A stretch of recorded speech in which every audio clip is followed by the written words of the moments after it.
Thank you. So we're moving now to the next speaker, Professor Dr. Claire White.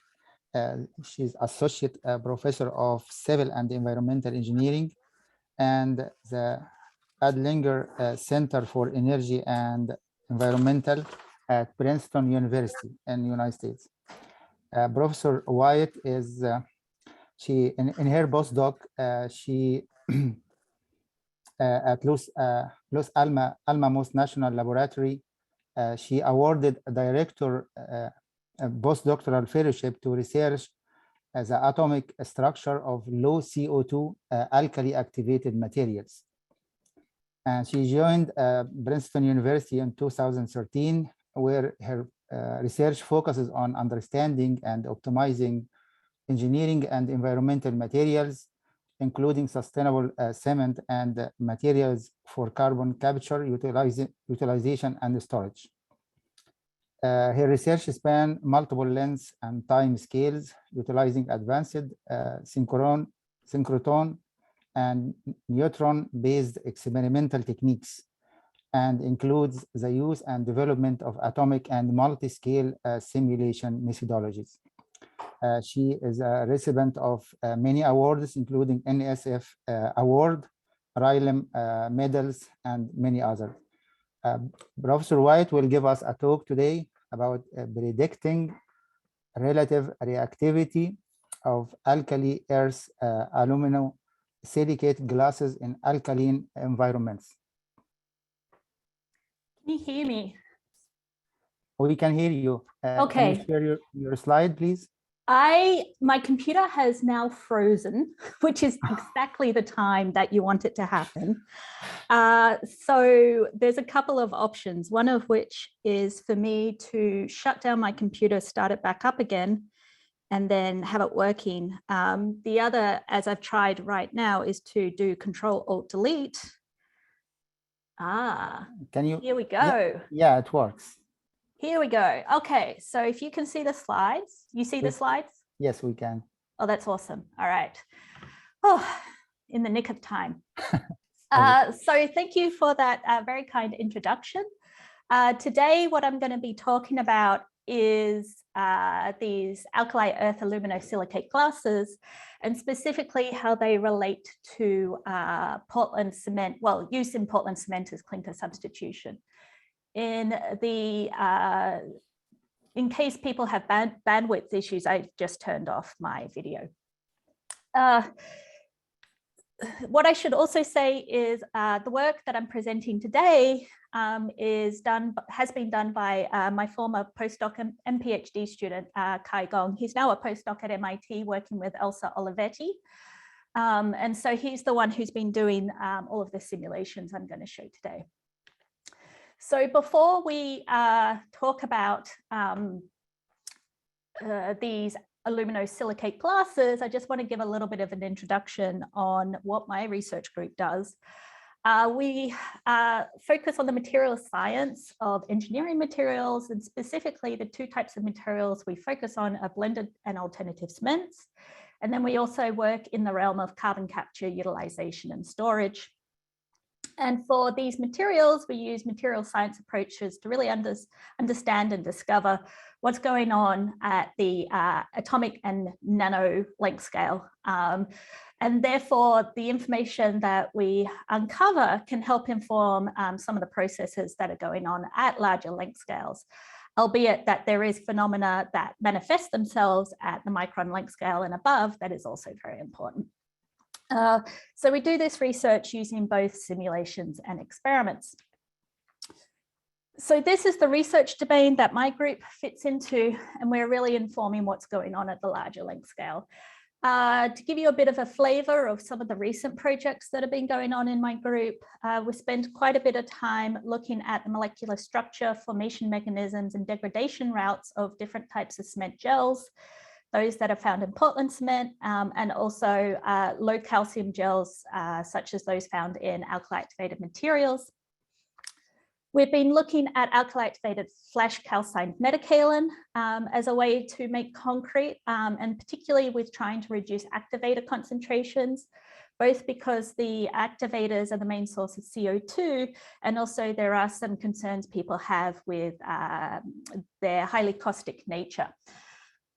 We've also been doing some work in terms of predicting and understanding the pore structure and permeability of alternative cements with a focus on alkali activated materials. And so we predict them using a range of techniques, one of which is Monte Carlo simulations. And then we've been doing validation using experimental techniques. And then lastly, one of the projects we have going on with CO2 capture is the electro deposition of layered double hydroxides as a way to synthesize a capture material, and then testing ambient temperature capture properties of such materials. Today, I'm going to focus on these aluminosilicate glasses, and the motivation for the research stems from our desire to reach net zero CO2 emissions for the concrete industry. And so this has been discussed extensively already today, so I'm not going to go through it in detail, only to say that there are a number of approaches that people are taking around the world and in different specialty sectors to reduce these emissions, both at the cement plant and at the concrete length scale and beyond. And today we're going to focus on clinker substitution. So how can we make Portland cement concrete with less CO2 emissions by reducing the amount of Portland cement powder we need? And so this is done through the use of supplementary cementitious materials such as slag, fly ash, calcined clays, limestone, to name a few.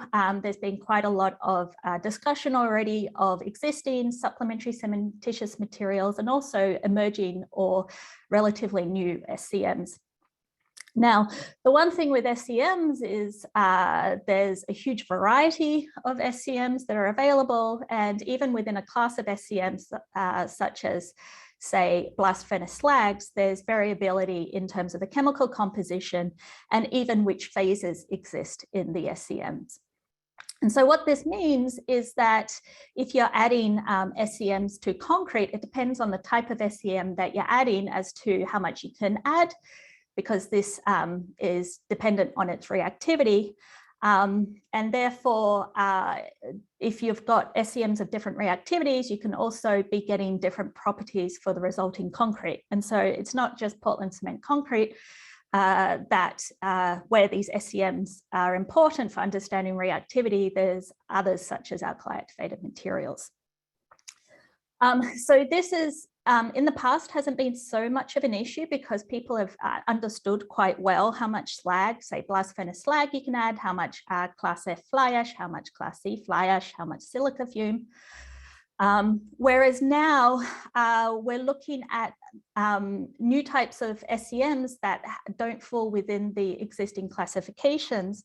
And so there's questions there about how reactive are they? And therefore, how much can we use? And so it will be good to complement existing reactivity tests that people have developed with a way to be able to predict the reactivity of the said SCM. And so the ability to predict materials property, such as reactivity, is dependent on this composition structure property relationship that exists. So this is very is studied extensively in the material science research in general. If you know the composition of a material, can you predict its structure? And if you know the structure of a material, can you predict its properties? And so down here is a triangle showing this for supplementary cementitious materials, where if you know chemical composition, can you predict atomic structure? If you know the atomic structure, can you predict reactivity? And can we make the circle here such that if we know chemical composition, could we directly predict reactivity? And so that's the end goal of today, is for the aluminosilicate glasses, which are primarily amorphous. Can we go from knowing chemical composition to knowing their reactivity? So reactivity and predicting reactivity based on chemical composition is not a new concept when it comes to concrete. There have been what's known as compositional parameters developed over the years to predict the reactivity of different types of SCMs. And so here is a list of quite a few of the common ones, whereby they depend on the chemical composition of the SCM, because it's a compositional parameter, with the idea that different values for a given parameter will give you an indication of the relative reactivities of the different materials. The research gap here is that a lot of these compositional parameters have been derived from empirical evidence, as opposed to being based on known structure, atomic structure attributes of the SCM. And so this has meant that within one class of SCM, you might end up with a parameter that works really well, but if you try and transfer that to a different chemical composition, you might not be having so much success with the parameter.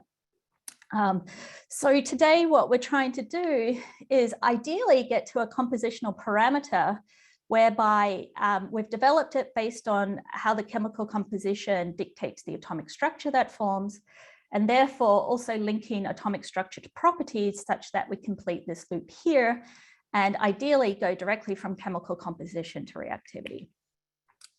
So these relationships are very important for aluminosilicate glasses.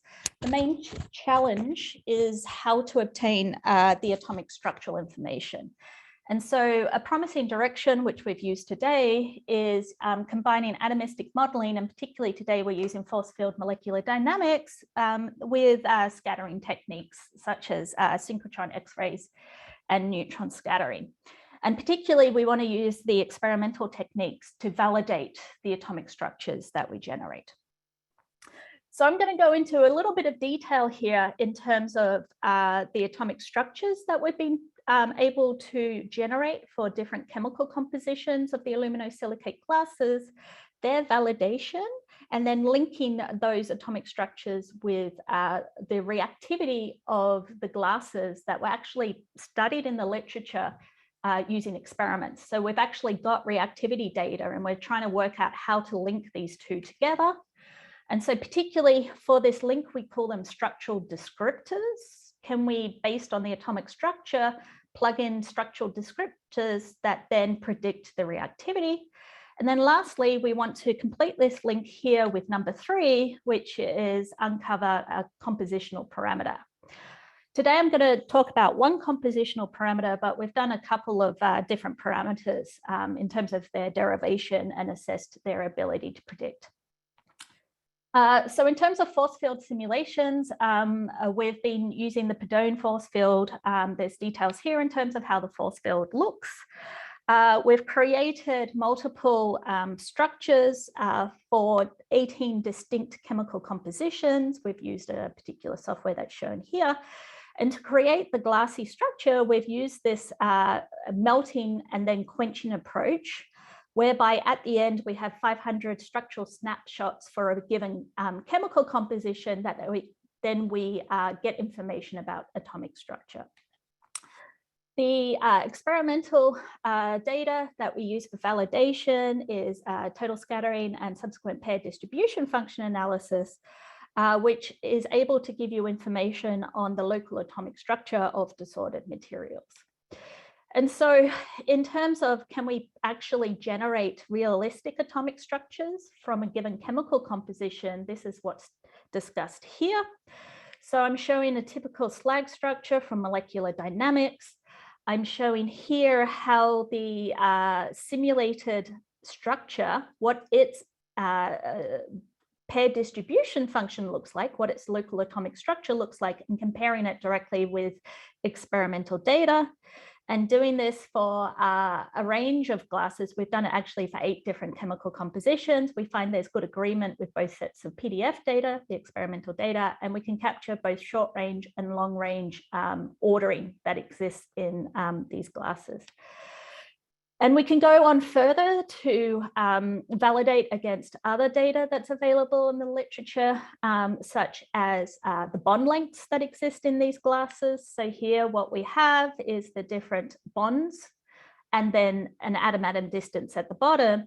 We can calculate it from our simulations. We can look at what is expected from experiments and from the literature, and we can get a sense of how much the difference is.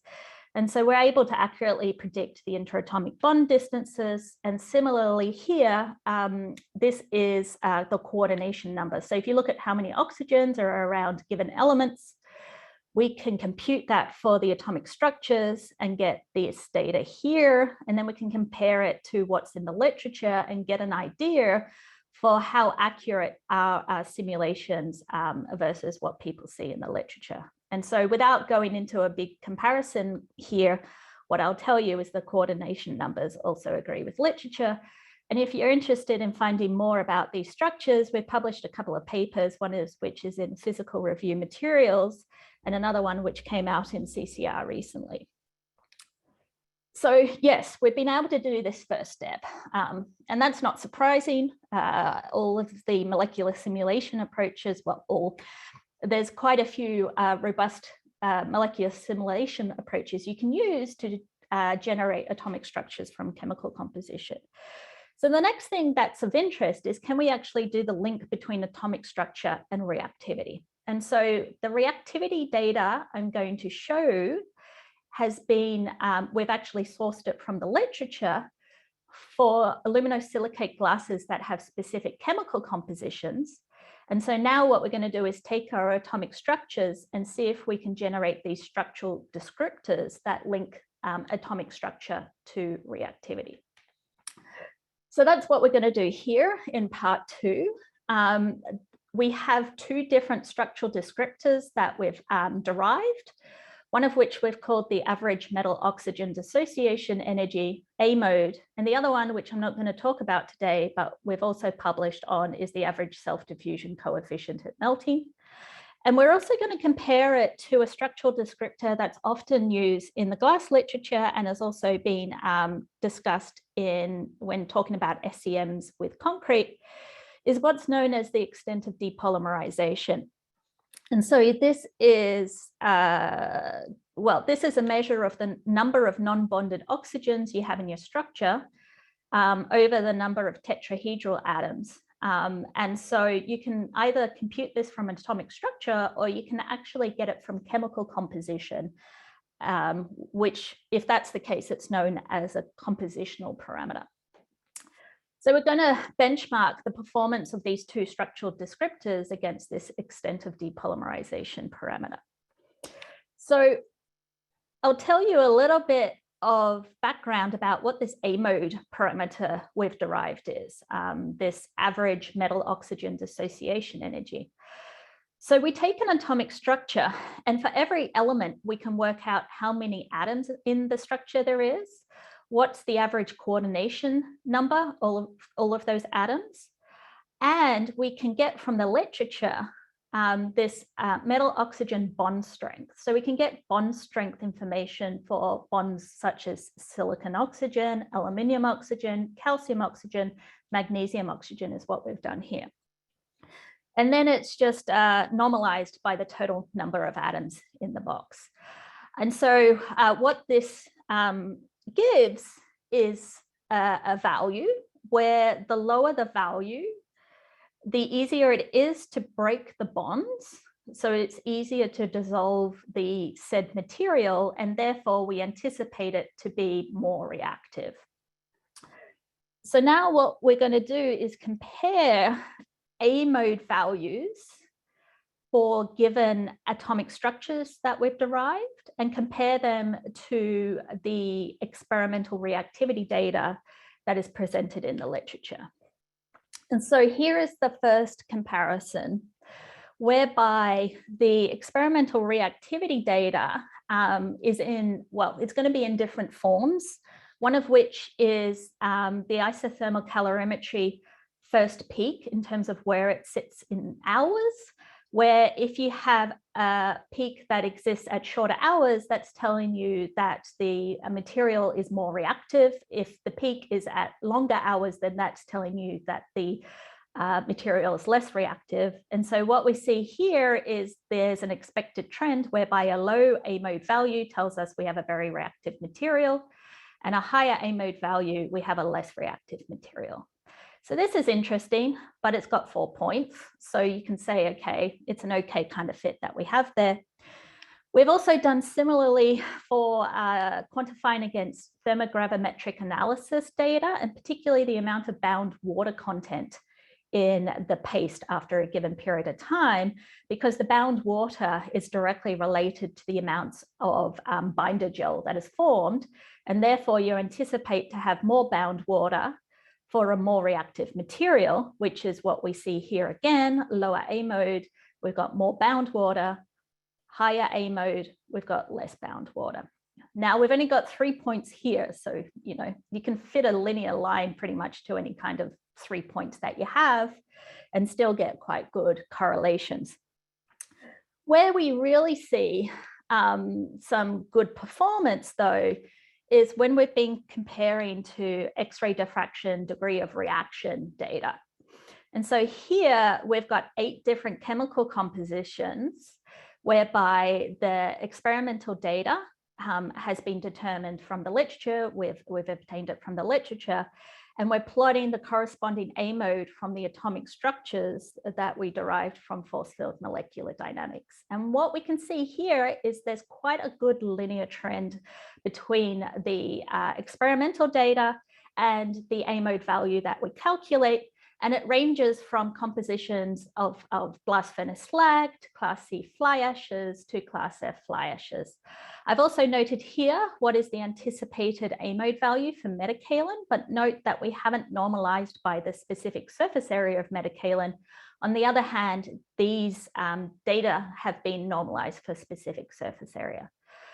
So we're seeing quite good performance of this A mode parameter. And if we can compare to that extent of depolymerization parameter that I referred to previously, you can see that this extent of depolymerization parameter doesn't provide as good a correlation with reactivity data compared to what we're getting with the A mode. So this is a promising result. In light of wanting to do further validation, beyond Kai's postdoc at Princeton, he's been doing more analysis of aluminosilicate classes. And here, he, together with his mentor at MIT, they've been looking at complex volcanic ashes. And so they've been able to get from the literature 10 different volcanic ashes with the chemical compositions, and then reactivity data in terms of their dissolution rate in an acidic medium and then in an alkaline medium. And so analysis of this data, which they've published down here in a paper, shows that in the 2 different categories, acid dissolution and alkaline dissolution, they're getting pretty good correlation between reactivity, here is the log dissolution rate, and the A mode parameter. And if you compare this to the extent of depolymerization, once again, the A mode parameter is outperforming the extent of depolymerization. So from this section, the question was, can we, from the atomic structures, generate structural descriptors that pretty well represent the reactivity of the material? And the answer here is yes, even including complex chemical compositions such as volcanic ashes. And so the last thing we want to do here is see, can we link chemical composition with reactivity and avoid all of these molecular simulations? Now, the molecular simulations were important in the first place to be able to show that we can get good structures and be able to then generate these structural descriptors, because what we're going to take now is that A mode parameter and then generalize it so that it only depends on chemical composition. And that's what's going to be our link between chemical composition here and properties. So this is what's shown here, whereby we've taken the A mode parameter defined up here on the slide, and we've modified it. So now it only depends on the chemical composition of this aluminosilicate glass. Now we're going to compare once again to the reactivity data that I showed previously to get a sense of how well does this compositional parameter, which we call modified A mode, how well does this perform? So this is a busy slide, but you've already seen all of this data, whereby we have the 3 alkali activated slags, and now we're plotting the modified A mode versus the reactivity data, isothermal calorimetry, thermogravimetric analysis. And then on the right here, we have the X-ray diffraction degree of reaction results as well. And so I'm showing the R squared for these fits, which are all above 0.85. The lowest one is 0.86, which seems to be quite different to what we got from the structural descriptor, but it does have quite a short variation in terms of the modified A mode parameter. So it's not showing how widely applicable this parameter is for very different chemical compositions. Instead, if we look at the X-ray diffraction results, where we are going from slag type compositions up to class F fly ash compositions, we're getting the same R squared value for the modified A mode parameter, which is just from chemical composition, compared to what we got from the atomic structures and therefore the structural descriptors. So we're getting good performance of this modified A mode parameter, and therefore we've got a compositional parameter that is relatively good at being able to predict the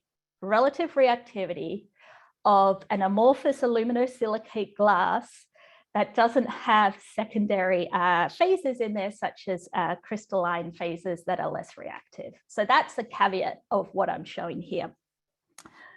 To get a sense of how the modified A mode now performs against those volcanic ashes, this is what's shown here on the left. You are losing some degree of prediction by going from the A mode on the right to the modified A mode parameter. So a wider variety of chemical compositions is, for this case, making the fit worse. And so therefore, you can get an overall idea of, and actually should be pointing to the left, you get an overall idea of relative reactivity if you look, say, at a sample on the right versus a sample on the left.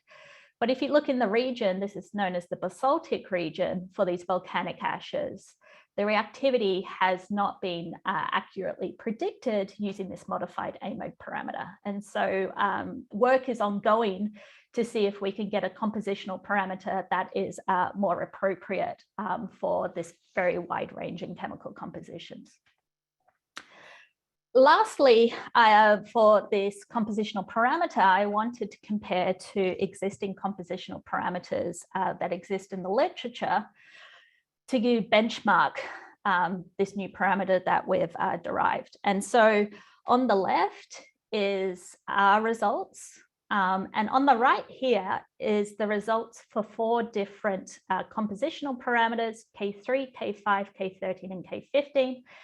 They're shown, 3 of them are shown here, where K13 is the well-known basicity coefficient. And then K15 is actually the extent of depolymerization based on chemical composition. And so if you look at the R squared values, which tells you about how well does the parameter correlate to the X-ray diffraction degree of reaction, the largest parameter here, the closer to 1, the better, you get 0.92, whereas what we're getting with the modified A mode is 0.97. So for this set of data, we're doing quite well when it comes to predicting. We've compared to other data in the literature, such as compressive strength and more TGA data, for example. And in general, we find that we're outperforming existing compositional parameters. One thing I should note here is for the metakaolin and the silica fume, these have not been normalized based on the specific surface area. So this is just based on their chemical composition. Specific surface area is also important, as that will also change how reactive the material is. So in conclusions for this main section of the presentation, we've been able to generate detailed and reasonable atomic structures for the SCMs, these aluminosilicate glasses, using atomistic modeling. We've developed these physics-based structural descriptors, such as A-mode, that capture the SCM reactivity relatively well. And we've been able to then generalize this to generate compositional parameters that also are pretty good at predicting relative reactivity of different aluminosilicate glasses. Limitations, there's quite a few. The one thing that I'll note, and actually I'm kind of jumping the gun here, is talking about, well, not jumping the gun because it's the first point, but essentially talking about some of the assumptions that have been made. So the aluminosilicate glasses that we've looked at are predominantly amorphous. They have a low level of secondary crystalline phases. And if you look at SCMs and waste materials, they're a lot more heterogeneous. There's multiple phases that can be present. Some of them might be crystalline. And this makes predicting reactivity based on composition alone quite challenging. Now, if you get information such as how the SCM was produced in the first place, such as cooling rates or other types of information, you might be able to predict more about, say, phase segregation that occurs on cooling or precipitation of crystalline phases. So that kind of information might be relevant as well. But in general, at the moment, we're relying on it being a predominantly amorphous aluminosilicate glass. The reactivity of these raw materials also depends on things such as temperature, pH, surface area, and solution chemistry. And also this parameter, we've essentially assumed that the material dissolves in a congruent fashion, which means that elements are released at their stoichiometric values relative to each other. However, one interesting thing that we looked at was comparing our parameter to recent data that's been published in the literature for the experimental rapid, robust, and relevant R3 test based on isothermal conduction calorimetry data. And so what we see here is based just on chemical composition, we come out quite well at being able to predict ICC cumulative heat. This is showing quite a good performance of the parameter, provided that, once again, it's an amorphous phase. The last thing I want to do in the last couple of minutes is go into a little bit of detail about what else we've been able to do now that we've generated these atomic structures for different slags, for fly ash, amorphous phases, and also taking atomic structures were generated in the past to be able to interpret experimental data better, and particularly the pair distribution function. And the reason we've been wanting to do this is because then we might be able to pull out kinetic information and structure information about individual phases that exist in a heterogeneous material with multiple amorphous contributions. So these structures that we generated, and from structures you can work out what's known as pair-pair correlations and see which ones contribute most to the simulated PDF in red. And so we've got this also for a Knash gel that we've generated in the past.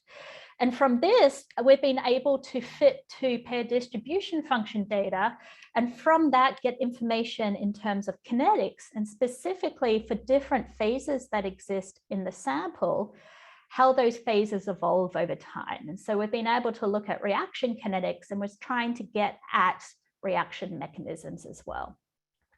And the last slide, because I know I'm out of time, is some work that we've done recently, taking into account electronic density of states information from molecular simulations. But the importance of these simulations is to be able to then understand how calcium and magnesium impact reactivity of SCMs.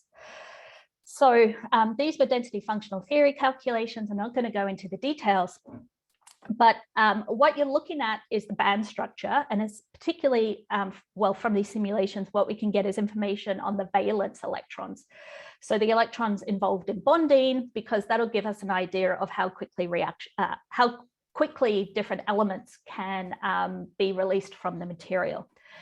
And so if we look at the valence band for this calcium, magnesium, aluminosilicate glass, what we see is calcium has a higher intensity closer to the Fermi level compared to the magnesium.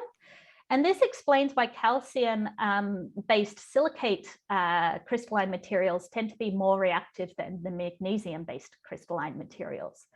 And that's because of the electronic valence structure of the calcium versus the magnesium. But that's for crystalline materials. If we look at amorphous materials, and specifically the slags that we've simulated, there's what's known as free oxygens, and I don't have enough time to go into this, but we've seen that there's a correlation between the amount of magnesium and the amount of what's known as these free oxygen sites. And so this is why we think when you have more magnesium in a slag, it often promotes increased reactivity. And that's not just the magnesium, but it's these free oxygen atoms themselves that are generated. So I'm going to stop there now because I know I'm 3 minutes over time. I thank funding agencies. I would like to thank facilities and the people who actually did the research and the invitation to talk today. And I'll be happy to take any questions. Thank you, Dr. White, for this good presentation. Actually, we learned a lot from this modeling. We have a couple of questions here. I'm starting with the first. He said, back to slide 23, first 3 graphs. So please, if you can go back and start slide 23.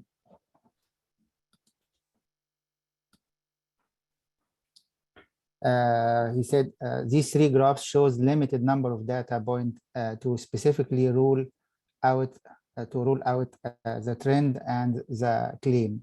Please clarify. I'm a little bit uncertain about the exact question, but I agree that there's limited statistics in the 3 left plots because there's only 3 points in the middle 2, and there's only 4 points on the left. So there's limited statistics. And so if I was just to present this data, I would question how appropriate the analysis is for saying, okay, we have good performance of this parameter. However, it's this plot on the right that gives us a lot more confidence in the performance of this compositional parameter. And that combined with good performance for the other 3 plots is why we're able to conclude that this compositional parameter has been able to adequately reflect the relative reactivity of these glasses. Are you still ongoing to do more data points so it can be added to these? Yes, yeah. So that's something that's ongoing with my former postdoc, Kai Gong. He's looking at all of these volcanic ashes and also other types of reclaimed materials so that we can potentially be able to predict their performance. There's other questions about whether if you've got raw materials that can't work in concrete as they stand, can you process them to make them better SCMs? And so that's another way you could use such compositional parameters is actually to design the composition that you want that gives you the reactivity that you desire. Okay. So Professor Ariski is asking, is the melting temperature can have an effect on your modeling and the quenching of course? They're good questions. We actually addressed these points in the publication, the recent publication, that we found that the melting temperature did not have a significant impact, nor did the quenching. Well, actually, I've got to remember if we looked into quenching rate. The thing with the quenching rate for the simulations is it's nowhere near realistic compared to what we know occurs experimentally. So even if you change the simulation quenching rate, you're not able to replicate what we know happens experimentally. And that's a known disagreement. Great. So the next question is, would you shed some lights on how the use of composition structure properties paradigm to provide information on the base strengths? On the what, sorry? On the base strengths. The strength? Yeah, the strengths. Yeah. So we have been able to find some correlation between chemical composition and using our compositional parameters and strength reported for different cements in the literature. So there is a correlation between the two. However, there is other attributes of both the starting precursor and the environmental conditions that you use that also go into controlling strength of the cement or the concrete. And one example is pore structure. So we know if you have a very porous cement, you tend to end up with a lower strength paste. And likewise, if you have large aggregates, you're going to end up with a lower strength concrete generally. And so that's something that we do not take into account, but does also significantly influence strength. Okay. So the next one is the effect of activator type, for example, chemical composition on reactivity considered? So here, well, that's a good question. And that's in the details that I don't remember off the top of my head, if we did look into that. I know that the ICC data provided here is a hydroxide activated slag. I don't remember off the top of my head whether these ones here are silicate or hydroxide, but I'm leaning towards silicate activated. So we're not seeing if this is true, one's hydroxide, one's silicate, they both work. And likewise for the XRD results here on the right, that's where they've been reacted with both an alkali hydroxide and calcium hydroxide environment. So this is not specifically for alkali activated materials. Good. The next question is saying, is it possible to predict the relationship between the elemental composition, for example, calcium, aluminum, silicon, and the properties? And also how it would be different amorphous and crystalline phases in the material versus properties? Yeah, that's like the holy grail question. Can you take like just chemical composition and predict everything about the material that would form? And the answer is we're solely looking at amorphous supplementary cementitious materials here that could be added to Portland cement concrete or used as, say, a precursor for alkali activated materials. So we've bounded the question of the problem. And so the question is, could you, from chemical composition, get an idea of, say, crystalline phases that you have? And that's where if you have some information about how the SCM was generated, such as quenching rates for different types of glassy material, you might be able to predict whether a crystalline phase forms or not. But in general, the answer is no. Based on the chemical composition here, we're relying on the assumption that it provides a predominantly amorphous glassy phase, and from that we can predict performance. But in general, you can't go directly from composition to performance for cement or concrete material. Okay. So the next one is says, would you be able to provide information for upper scale models so that a material by design approach can be routed all the way down into molecular composition? So I think this relates to the previous question that was asked. And the answer is no, but you can get some insight into how supplementary cementitious materials could impact the concrete from such compositional information as long as the SCM here is glassy. So I am repeating myself. You can get some insight provided that the assumptions are met, but you can't in general just go from composition to performance of, say, concrete. Okay, so with this question, I'm concluding, and thank you, Dr. White, for this presentation, because we are a little bit 2 minutes late. Thank you so much. Thank you. Thank you. Take care. So